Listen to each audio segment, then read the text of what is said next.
All right, let's dive right in. Why do powerful groups resist reforms aimed at addressing systemic racism? The answer isn't simple, but it boils down to money and influence. Let me break it down for you.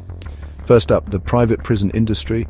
Companies like CoreCivic and GEO Group thrive on high incarceration rates. They spend millions lobbying against criminal justice reforms. Why? Because fewer prisoners mean less profit.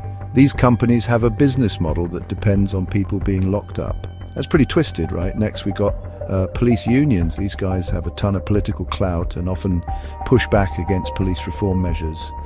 They contribute big bucks to political campaigns, which gives them a significant say in what laws get passed.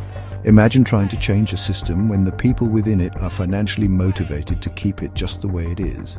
And then there's the firearms industry, led by the NRA. They lobby heavily against gun control legislation, which is often tied to broader issues of racial violence and policing.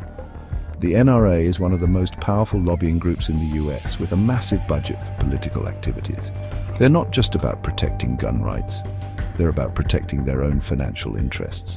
The real estate and housing industry is next.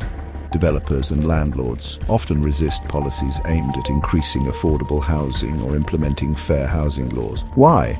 Because these policies can cut into their profit margins. The National Association of Realtors is a key player here, and they spend big on lobbying efforts. It's a classic case of profit over people. Now, let's talk about the financial sector. Banks and financial institutions lobby against regulations that aim to address lending discrimination and economic disparities. This sector spends millions annually on lobbying. They're more concerned with protecting their bottom line than addressing systemic inequalities. The fossil fuel industry is another major player. Major oil and gas companies often lobby against environmental justice reforms. These reforms would disproportionately benefit communities of color, who are often the hardest hit by environmental policies.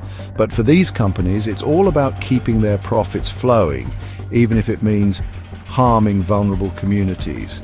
Last but not least, we have the pharmaceutical industry.